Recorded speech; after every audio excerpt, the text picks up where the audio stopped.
Spokane listens when business talks. Welcome to Business Talks, the region's only local business talk show with your host, Ryan McNeice. Business Talks is brought to you by our friends at STCU and Well Dressed Walrus. Now, let's get down to business with Business Talks.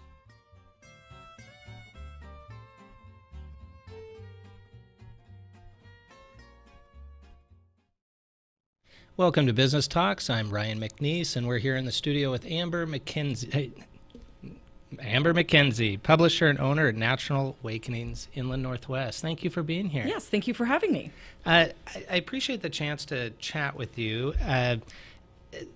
There are trials and tribulations that come about when you're trying to create a magazine like this and determining the audience that you're vying for. But you have more of a backstory in terms of how you got here and why you're doing what you're doing. Give us a little bit of the background of how you even got to here today in terms of producing this magazine. Sure. Well, yeah, it's something that I would have never anticipated happening to me, but it kind of evolved. I originally went to Eastern Washington University, so I'm from the Spokane Coeur d'Alene area, and I love this area. I grew up here, and I went to Eastern. I got a degree in communications, public relations, and I thought my path in life was going to be in PR. Like, that's where I was going. And I love journalism. My minor was in journalism, so I was really interested in, press releases and writing and that type of thing. And so, but then there was a kind of a sudden change in my life, and that was I traveled for the first time in my life to Japan through Mukagawa Fort Wright Institute, and that changed the course of my life as far as kind of career aspirations. And so because of travel, I ended up going overseas and wanting to stay there. And so I traveled internationally. I ended up teaching English as a second language. And then I kind of I lived in Brazil for almost a year, taught English, really loved it, loved experiencing different cultures, people, customs, language, all of those things. And so, do you think that is the core of what you described? It was really a kind of a light bulb went off, so to speak, that it changed your life in that initial travel to Japan. At the core, what was it that changed you? It's funny. I think I did not realize there was a world beyond my sphere. Spokane, Coeur d'Alene area. Not abnormal. Yeah. And so when I went to Japan, I felt like I was almost on a different planet in that it was just, everything was so new, so different. Every day felt like 5 days, it was exciting. I felt alive. I really felt alive. And culturally, Japan is a significant diversion versus potentially a London or Paris is a more, not so much. Yeah, there's more cultural distance between Japan and America as opposed to, let's say, Australia or Canada. So that was really transformational for me. And it was amazing. And so I kind of went on this almost 23-year path of travel, marketing, international education, basically. And it brought me back to Spokane after Brazil and to Gonzaga University. So I'd worked there for 13 years in international education. And, worked my way up, loved it, loved international students. I traveled for the university. Utilize that passion and kind of combine the career as well. It was perfect. It worked out really well. I was able to be in Spokane, but also get away from Spokane and, just experience kind of life in other places. And so it was really fantastic. And, my mom and I were very close, and she lived in Post Falls. And so wherever my mom was kind of my home, if you will. And so Your base. Exactly. It was my base. And so I always came back. I lived with her for a while, and it wasn't because I had to. It's because I wanted to, and she wanted me to. You enjoyed the relationship. Exactly. So, and so that was really a great time in my life, was working for Gonzaga. And I ended up being the director of international admissions, international student and scholar services. And like I said, I was able to travel for the position. It's just kind of an expectation of the work, which was great, except for then I had 2 kids, so two daughters. And of course, when you have a family, it's just a lot harder to travel, Right. especially for 3-4 weeks at a time. Yeah, it changes the dynamic. It really changes the dynamic. And so what happened was I was still traveling, and it was just kind of more of a struggle, because before I was, carefree, kind of had the ability to travel without any problems, no family at home. Scheduled to and fro at any convenient time for work and move on. I could just drop everything and go. And so when I had kids, it was just a lot different. So that was one kind of change that happened, that I thought, I wonder if I should do this for the rest of my life, or if there's another opportunity out there.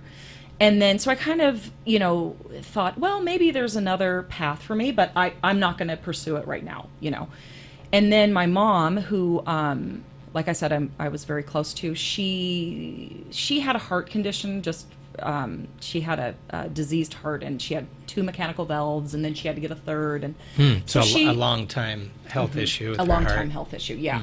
And, of course, I expected my mom to live to 100, but she slowly started to deteriorate, and her body just was not doing functioning as it should. Right. And so I noticed these things, and I thought, oh no, this is not good. And so probably for the last year of her life, it was just, she didn't feel good. So I kind of anticipated that she wasn't going to live as long as I would have liked. And so I kind of dedicated my life, if you will, to her care. Obviously I still worked, but I really focused on my mom and just what she needed. And yeah, so in August of 2016, so almost 2 years ago, she passed away. And that was very, very difficult. And like I said, it was, the probably the most transformational moment of my life was when she was gone, because... Well, it's interesting, as you've described, that travel originally was kind of the impetus for maybe a major first change, if you will, and then the trajectory of your career, and then with the passing of your mom, major turning point. Major. And, really what I thought in my mind was, oh my goodness, if the most important person in my entire life is not here anymore, what's the point of my life? What's the purpose? What's the purpose? It was definitely one of those questions that I asked, and so I started, really going inward, really kind of assessing my life and what is it that I was doing. I still loved my job, but I wasn't as challenged as I had been, because I'd worked my way up, and I'd been challenged the whole time. And then suddenly I was kind of like, okay, where do I go from here? I didn't want to get my PhD. I'd gotten my master's at Gonzaga in communication and leadership studies, which was an amazing program, and helped me with that position, but also ended up helping me with my new career. Funny how those things happen, right? Exactly. There. It's so funny. But anyway, so then I, just kind of... but before my mom had passed away, she had visited with my sister, who lives in Charlotte, North Carolina. And my sister actually has a Natural Awakenings magazine in Charlotte. Okay. And so my mom brought it home to me from the Mayo Clinic. She had to go there for heart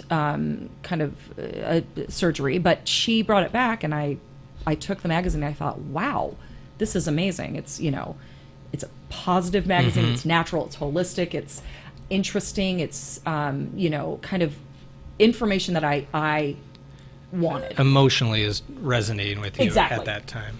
And so when I picked it up, I thought, wow, Spokane and Coeur d'Alene needs a magazine like this. And then literally on the next page it said, would you like to have this magazine in your market? You're like, okay, that is a little apropos. Yeah. And I think we have the June and the July version right here. And so from the inception of talking to your sister in Charlotte, and she's doing a version of the Natural Awakenings, from start to finish in the decision of, like you said, turn the page and said, would you like to have your own magazine?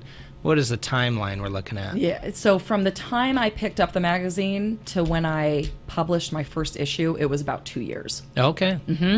So it was definitely this was a spark. Okay. And then it just started to kind of grow, and then my mom passed away, and obviously that was a turning point where I thought, okay, I need to make a change. I need potentially. to make a change. And so, so then from the point where I purchased the magazine in January 2017. 2017, okay. And then I published the first issue in September. Okay. So it was about 9 months. It's like a baby. Well, Really. to me, it is ironic, as we've been discussing, that your background actually almost seems like it fits like Tetris in terms of somewhat perfect for this path that you're on.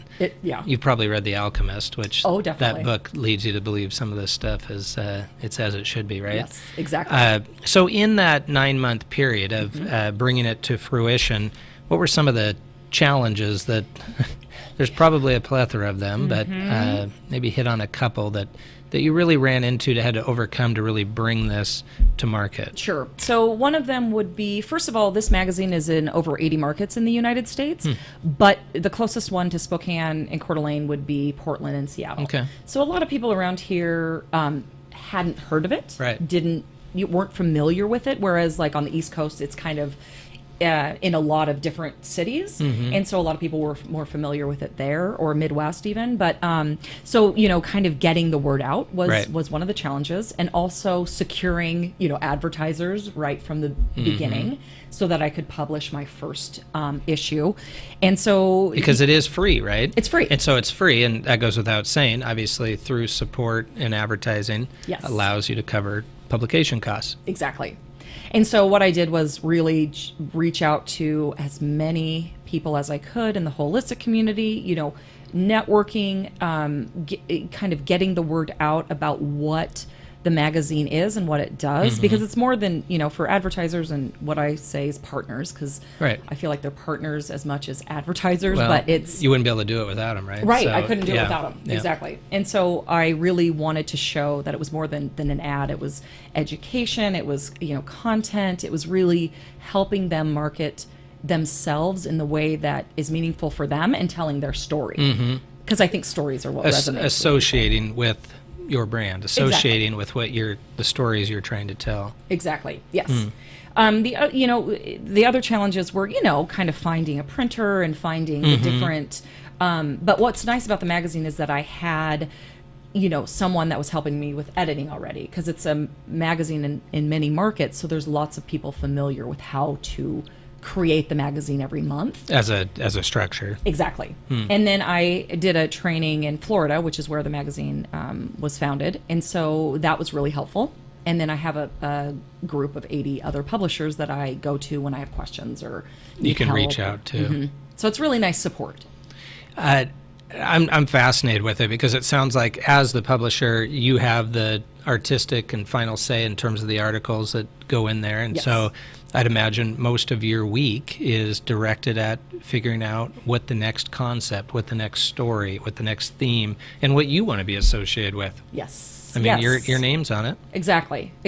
And it's so that's true. And what's nice is that every month there's kind of a theme, and so what I turns out I'm also good at, I feel like, is that Tetris, kind of putting the pieces together. So if I know there's an article coming up on, let's say, biofeedback, I'll think, I've got a biofeedback person that I can go to. Maybe there's some new biofeedback people that I can talk to about either submitting an article or a sidebar or an ad, just really engaging my current partners and potential partners in the content of the magazine and getting them excited about what's in there. Right. And the other thing that's funny is sometimes I'll have an idea and I'll just go with it, and it will go a completely different direction. And then it ends up something different, but still really cool. Yeah, so exactly. It's kind of nice. You had no idea where it was going to go. I had no idea. It is, again, the irony sometimes of ideas that you don't think are going to work, and I'll give it a shot, and it actually does. Yes. And then vice versa. Exactly. Let's take a short little break and come back talking about Natural Awakenings with Amber McKenzie.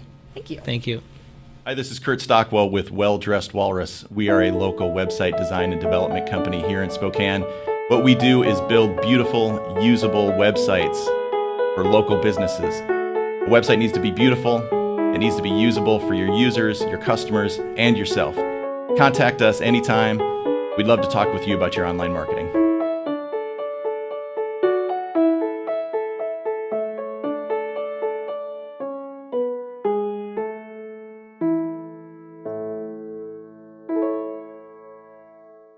The following is sponsored by our friends and community supporters at McNeice Wheeler Attorneys. McNeice Wheeler is a boutique law firm in Spokane, handling matters in both Washington and Idaho. Areas of law include business law, wills, trusts and estates, family law, personal injury and wrongful death, and real estate matters.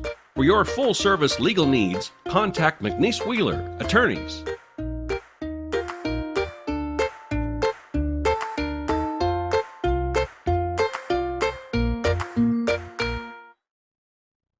The economy is getting stronger, banks are lending again, and interest rates are at historic lows. Now is a great time to buy your dream home. The caring and knowledgeable professionals at Homes for You have been helping people just like you for over 20 years. They take the time to listen to what you want and will help you find just the right home in Washington or Idaho. Real estate is what we do at Homes for You, 928-5782, or visit online at homes4uspokane.com.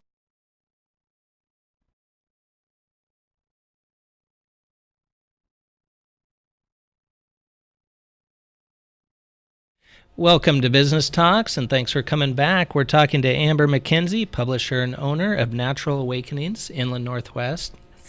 Thank you. It's been interesting for me to understand how you bring a magazine to publication. One of our hosts, Stephanie Regalado, that does She Says, she does the editor editing for Spokane Coeur d'Alene, so you guys probably cross paths. Yes, we have.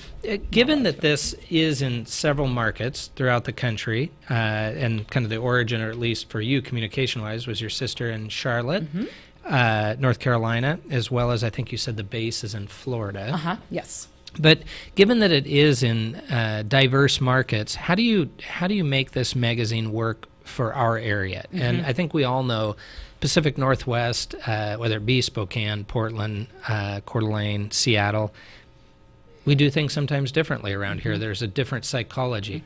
How do you localize this publication? Good question. You know, every market that publishes a Natural Awakenings, they're very different magazines. And like you said, it depends on the market. Let's say, you know, somewhere, Portland even, there's a lot more, what do I want to say, kind of alternative type. Portlandia, exactly. Right. It's more accepted there to have kind of alternative type you know, energies and that type of thing. Whereas here, we want to go more health, wellness, you know, acupuncture, chiropractic, naturopathy, and functional medicine, that type of thing.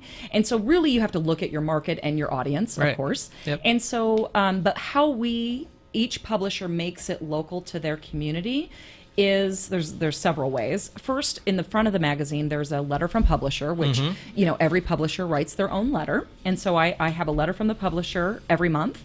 And then we also have what I love and what I think our readers really love are news briefs. And so those are little short snippets of information about what's going on in our holistic community in Spokane, Coeur d'Alene, and everywhere in between. And I'm also up in Sandpoint. And so that could be a new chiropractor, you know, or let's say there's a new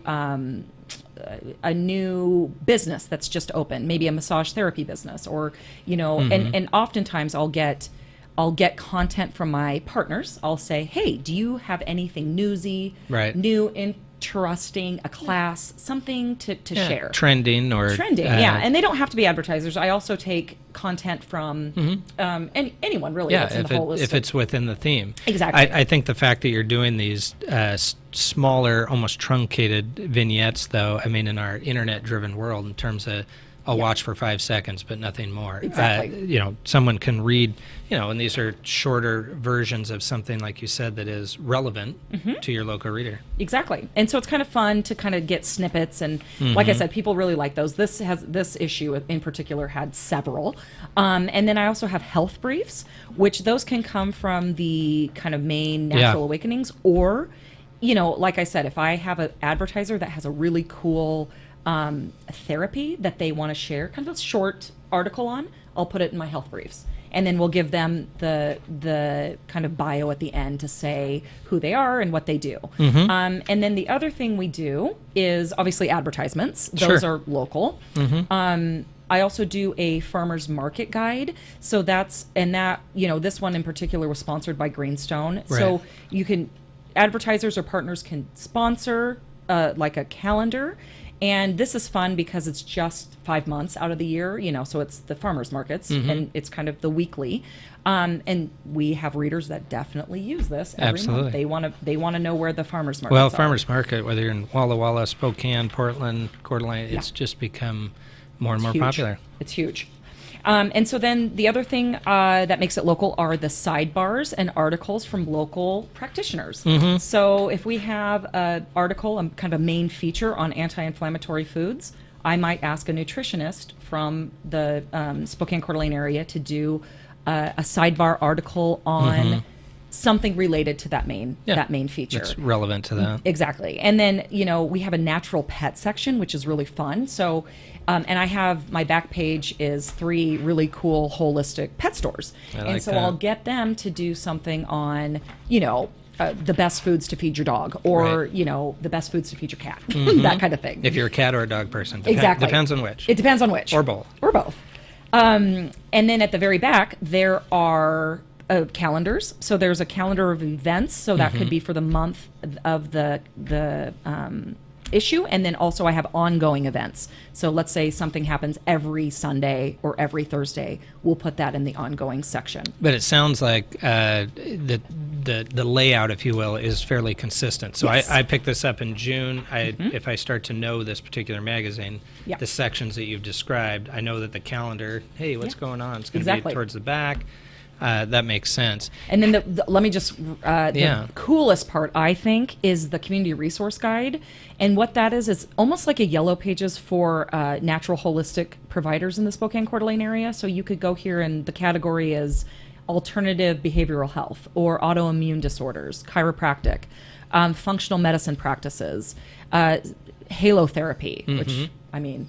You don't know what that is? I don't. Yeah, but I will, because exactly. I can read this. Respiratory wellness, the Salt Room of Spokane. So it's different categories and then providers underneath. So let's say you're new to the Spokane Coeur d'Alene area. This is a great place to go if you need a acupuncturist or a chiropractor. So I really like this section, and I think it gets a lot of good traffic. Well, because you've created a built-in trusted network. Yes. As you said at the beginning, these partners, if you will, that are all under the relevant themes.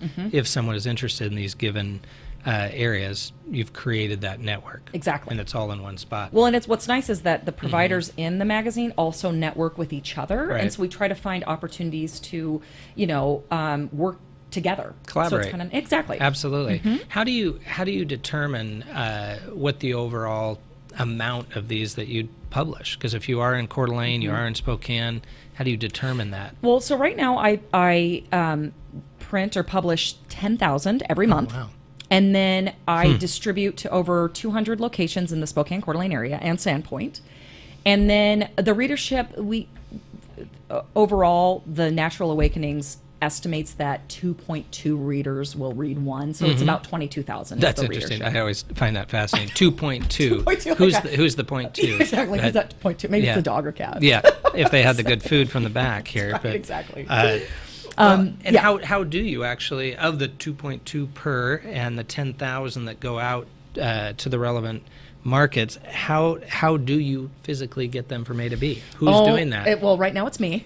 Okay, I see, know. We could do a whole half an hour on this, because I'll bet the stories behind getting from A to B have been interesting. It's fun. No, I'm actually looking for a distribution kind of coordinator to help me. But in the beginning, you really need to know where they're all going. Right. And so, and of course, I get to know different businesses when I drop them off there. And so it's been really fun to get to meet new people. I would and think new that, businesses. I think you, as you're describing that tangible feel of where is my product going, Yes. what's the environment that it's in, Yeah. And some of the pictures we've had based on the magazine is you literally there with the bin of hundreds of these that you know where these are going. Yes. Now, if you ended up economies of scale here in the future, if there's different types of distribution, maybe that'll make sense at the time. Right. But probably good to do it the way you've been doing it. Yeah, I think so. It's worked out well. Now I'm increasing, every month I try to get at least 10 new sites where I can distribute the magazine. I try to get at least 25 in a location. Before I was putting like 2 or 3 on a table, in the beginning. 2.2. Yeah, 2.2. 2.2. But that's actually, that's that's pretty good. I mean, that's pretty progressive that you're looking to do that many more each time. Exactly.